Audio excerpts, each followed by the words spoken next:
You're not afraid. Or are you one of us? The cold blade pressed to her throat sparked screams across the cabin. The young woman stayed silent, her eyes unflinching, fueling suspicion and scorn from passengers around her. No one imagined that her silence was a mask.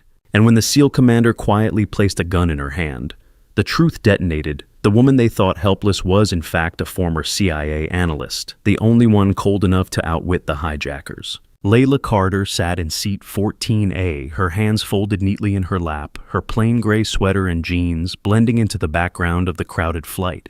20 minutes earlier, the plane had lifted off from Dulles, bound for Los Angeles, and the cabin had been filled with the usual hum of chatter and rustling bags. Now it was chaos. 6 men in black headscarves had stormed the aisle, knives glinting under the fluorescent lights, shouting in Arabic. One of them, a wiry guy with a jagged scar across his cheek, yelled in broken English, "We control this flight.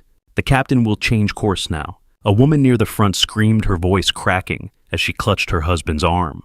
An elderly lady in a floral dress was shoved to the floor, her glasses skidding across the carpet. Layla didn't move. Her face stayed calm, almost too calm, and that's when the whispers started. A man in a tailored suit, his cufflinks gleaming, leaned toward his wife, his voice low but sharp. "Look at that girl in the cheap sweater. She's not even crying. Probably doesn't belong on a flight like this." His wife, her hair sprayed, stiff nodded, her diamond earrings catching the light. "She's out of place. Maybe she's with them." Their words carried, slicing through the tense air. Layla's fingers twitched just slightly as she adjusted her sleeve. A teenage boy across the aisle, his hoodie pulled tight, muttered to his sister, "She's creepy, man." Nobody's that calm unless they are in on it. Layla's lips stayed closed, but her eyes flicked to the boy, holding his gaze for a heartbeat before looking away. Before the story goes on, let's take a quick second. If this is hitting you, really hitting you, grab your phone, hit that like button, drop a comment down below, and subscribe to the channel.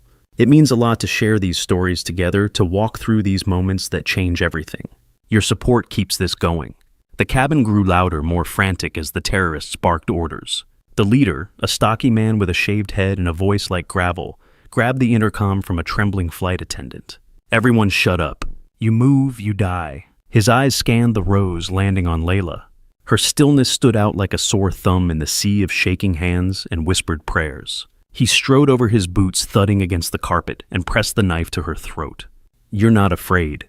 He snarled, his breath hot against her face. The blade was cold, biting into her skin, but Layla's eyes didn't waver. She looked straight at him, her gaze steady and almost curious. The passengers gasped. A woman in a silk scarf clutched her pearls, whispering to her husband, "She's one of them." "I bet she is." A flight attendant, her uniform wrinkled and her hands shaking, stumbled past Layla's seat, dropping a tray of plastic cups. The noise drew every eye, and the wiry terrorist spun around, screaming, "Pick it up now." The attendant scrambled to her knees, tears streaming down her face. A woman in a red dress, her lipstick smudged, hissed at Layla, "Why don't you help her? Or are you too good for that?" The accusation stung raw and public, but Layla didn't move. She bent slightly, picking up a single cup that had rolled near her foot, and placed it on her tray table with deliberate care. The gesture was small, but it silenced the woman in red, who turned away, her face flushed. The guy in the baseball cap leaned forward again, his voice louder now. "Hey, lady, you with these guys or what? Say something." His friend elbowed him, nodding. "Yeah, if she's not screaming, she's got to be in on it." The accusation hung in the air, heavy and sour. A mother in the row behind Layla, her arms wrapped around a little boy, shot her a look of pure distrust. Why is she so quiet? Normal people don't act like that. Layla's lips stayed sealed. She lowered her eyes, her fingers brushing the hem of her sweater, as if smoothing out a wrinkle could steady the world around her. A businessman in first class, his tie loosened and his face red, stood halfway out of his seat, pointing at Layla. "I paid good money for this flight, and now we're stuck with her. She's probably the reason this is happening." His voice cracked, drawing nods from others nearby. A woman with a designer purse clutched it tighter, muttering, "She doesn't look like she can afford to be here." Suspicious if you ask me. Layla's hand paused on her bag, her fingers tracing the worn leather strap. She didn't look up, but her jaw tightened just enough for the mother next to her to notice and lean away. The leader yanked the radio from the cockpit door, shoving it into the captain's hands. "Tell them our demands," he barked. The captain, a gray-haired man with sweat beading on his forehead, stammered into the mic. They want $10 million, 2 vehicles at the airport, and safe passage out of the country. The terrorist cut him off, grabbing the radio back. If we don't get it, this plane slams into a tower in New York. The words landed like a bomb. Passengers erupted, some sobbing, others praying in shaky voices. A man in a suit clutched his briefcase, muttering, "Not again, not like this." The mother with the boy wailed, pulling her son closer. "We're all gonna die." Layla's eyes flickered when New York was mentioned. It was quick, a flash of something sharp and alive, but no one caught it except one man. Mark Reynolds, seated 3 rows back in 17C, had been watching the chaos unfold with a quiet intensity. He was in his early 40s, broad-shouldered, wearing a faded denim jacket that made him look like just another guy heading home. But his hands resting calmly on his knees told a different story, calloused, steady, the hands of someone who'd seen worse than this. He stood slowly, raising his empty hands to show he wasn't a threat. "I'm a former SEAL," he said, his voice low but clear. "If you want to negotiate, I'll help deliver your demands." A young woman in a tight ponytail, her yoga mat tucked under her seat, leaned toward her friend, whispering loudly, "That guy's lying. And her, she's probably his accomplice. Look at how they're acting." Her friend, chewing gum, nodded. "Yeah, nobody's that calm unless they're hiding something." Their words carried, and a few heads turned, eyes narrowing at Layla and Mark. Layla's fingers brushed the edge of her tray table again, but she didn't look at the women. Instead, she tilted her head slightly, catching the reflection of the cabin in the window beside her, her expression unreadable. The terrorists hesitated, their eyes narrowing. The wiry one with the scar stepped closer, knife raised. "You think you're a hero? Sit down."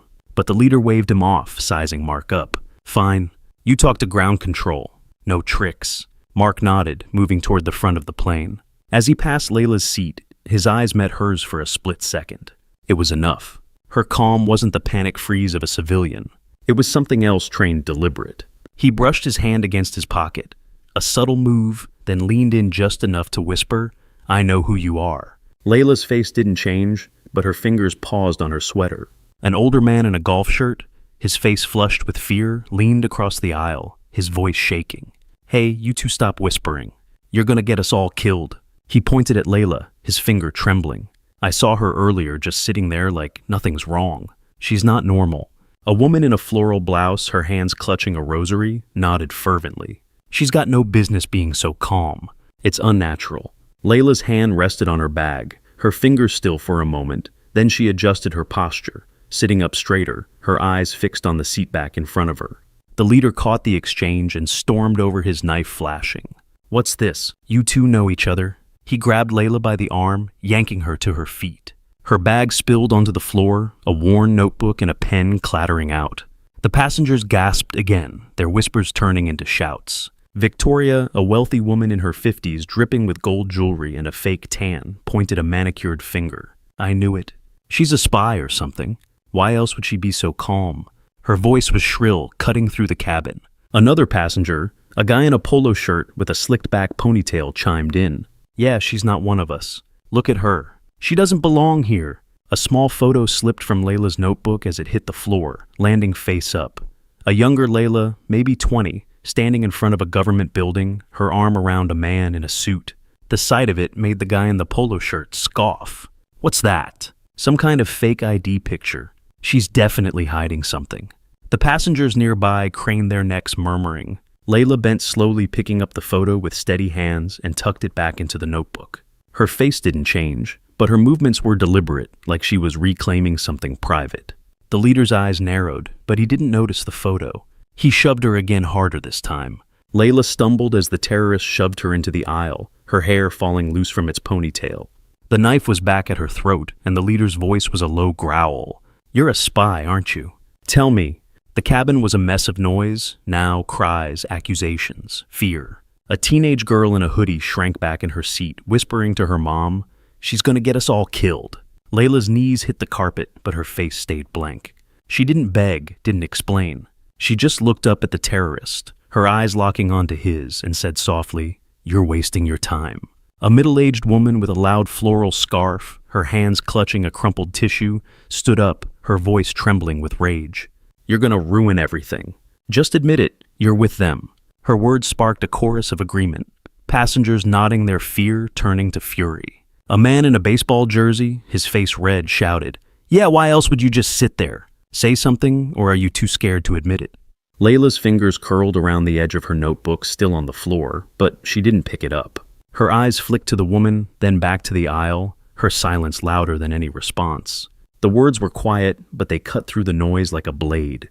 The leader froze his grip on the knife, loosening for a moment. The passengers went silent, stunned by her nerve. Victoria's mouth dropped open, her gold bracelets clinking as she crossed her arms. "Who does she think she is?" she muttered. Mark, standing near the cockpit, stepped forward, his voice steady. "No, she isn't a spy. She was CIA." The cabin went dead quiet. Even the terrorists flinched, their eyes darting between Layla and Mark. The wiry one spat CIA. "You lie." But Layla sighed, her shoulders relaxing just a fraction. "I left that life years ago," she whispered, her voice barely audible. "But today," she raised her head, her eyes cold and sharp, and the entire plane felt it. A woman in a green jacket, her hands trembling as she gripped her armrest, leaned forward, her voice dripping with venom. "CIA? Oh, please. She's just making it up to save herself. Look at her. She's nobody." Her words sparked a ripple of agreement, passengers nodding, their fear turning to anger. The teenage boy in the hoodie piped up again. "Yeah, if she's CIA, why's she dressed like that? She looks like she works at a gas station." Layla's hand rested on the notebook in her lap, her fingers brushing the edge of the photo inside, but she didn't open it. Her silence felt heavier now, like a storm waiting to break. The leader recovered fast, his face twisting into a snarl. "CIA or SEAL, you all die." He turned to the cockpit, screaming at the captain, "Lower the altitude." Now, the plane tilted slightly, the hum of the engine shifting as the pilots complied. Another terrorist, a lanky guy with a patchy beard, grabbed a random passenger, a middle-aged man in glasses, and held a knife to his throat. "The 30 minutes? If we don't hear from ground control, he's the first to go." The man whimpered, his glasses fogging up with tears. Passengers screamed, some turning on Mark and Layla. "You should have kept your mouth shut." A woman in a red coat yelled, her voice shaking with rage. "You're making it worse." A young mother in the back, her baby asleep in her arms, rocked back and forth, her voice barely a whisper. "Please just do what they say. That woman's gonna ruin everything." Her words were soft, but they carried, and a few passengers turned to glare at Layla again. Layla's hand moved to her bag, her fingers brushing the zipper, as if checking it was still closed. She didn't look at the mother, but her shoulders tensed just for a moment before relaxing again.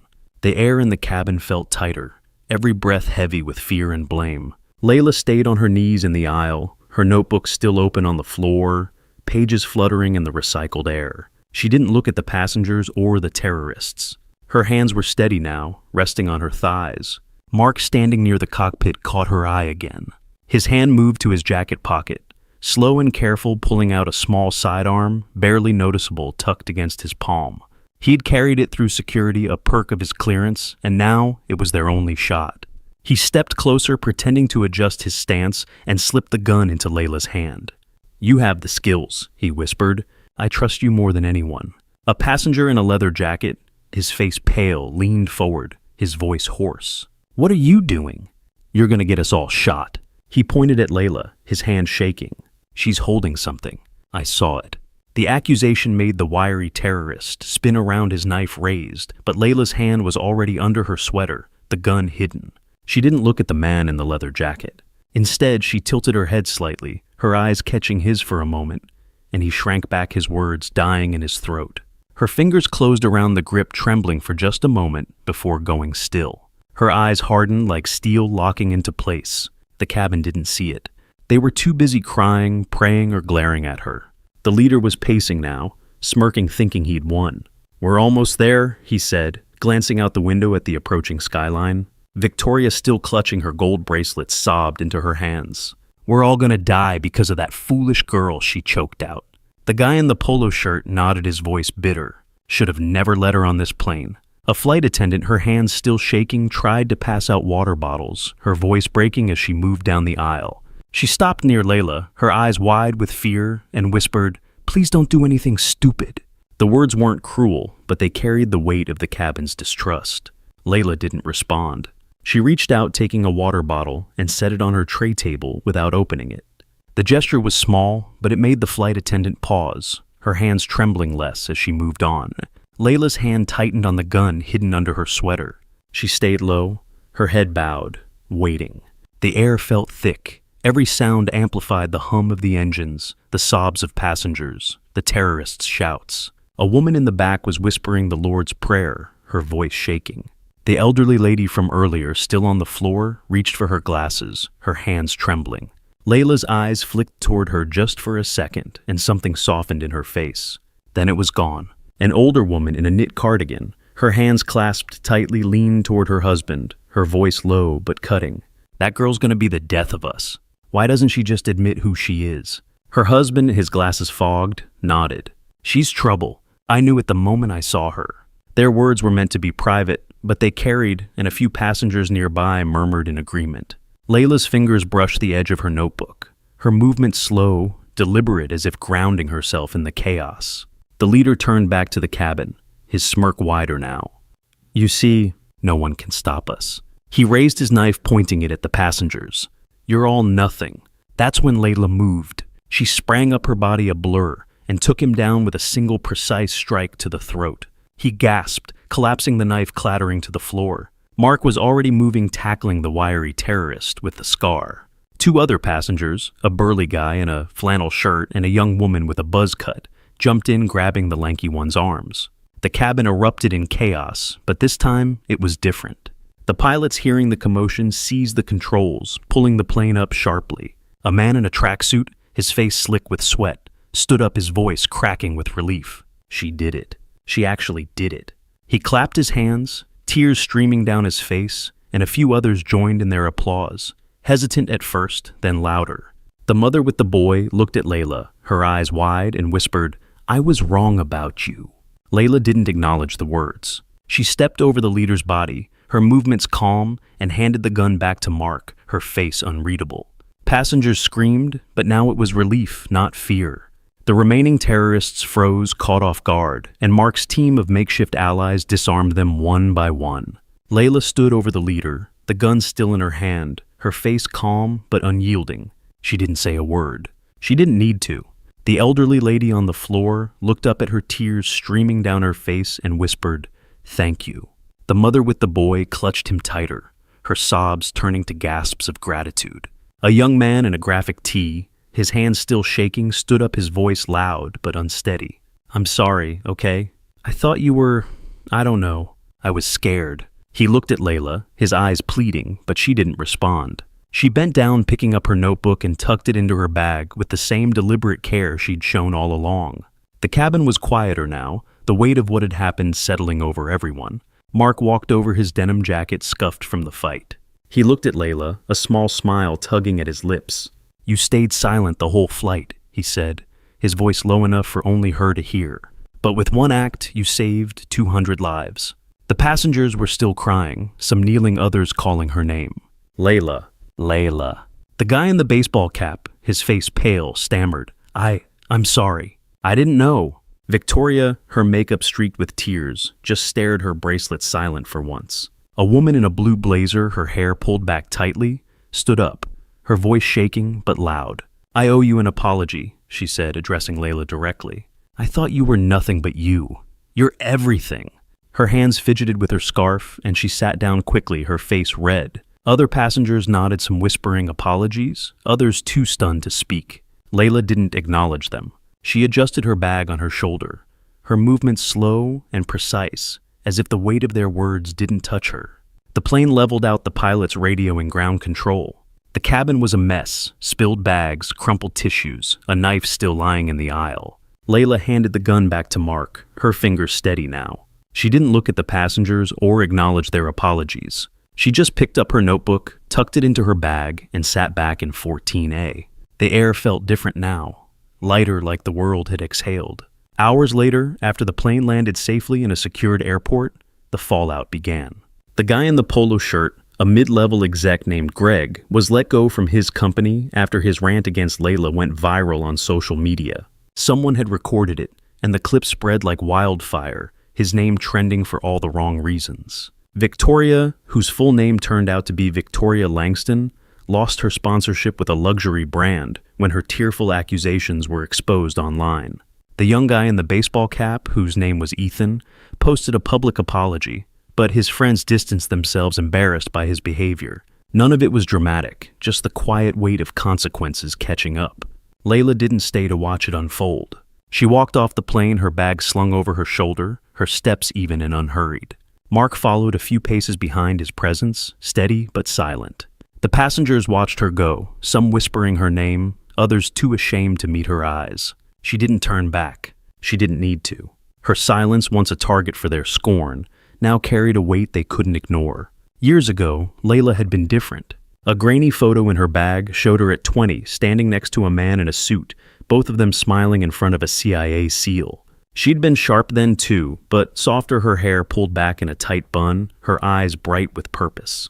The man had been her mentor, the one who taught her to stay calm, to think 3 steps ahead. She had left that life after a mission went wrong, after a car like the one parked outside the airport terminal had carried her to a debriefing she'd never forget. She didn't talk about it. She didn't need to. The way she moved now said it all. At the gate, a man was waiting. He was tall, in his late 30s, with a quiet strength that made the air shift. He wore a simple black jacket, his hands in his pockets, but the way he stood told you he wasn't just anyone.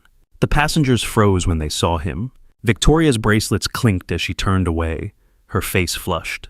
Ethan's jaw dropped and he looked at the floor. The guy in the suit, still clutching his briefcase, muttered something and stepped back. Nobody said his name, but they didn't need to.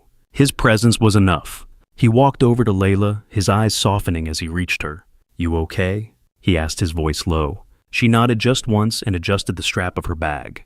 They didn't say much else. They didn't need to. He put a hand on her shoulder, and they walked toward the exit together.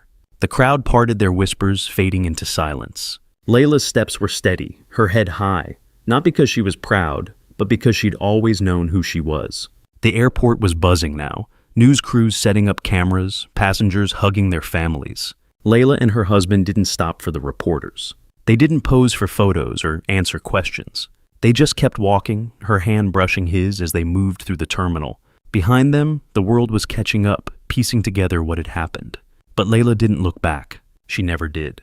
For everyone watching, this isn't just a story. It's a reminder. You've felt that judgment, haven't you? The looks, the whispers, the assumptions that cut deeper than you let on. You stayed quiet, held your ground, and carried on. You weren't wrong. You were never alone. Where are you watching from? Leave a comment below and hit follow to walk with me through heartbreak, betrayal, and finally healing.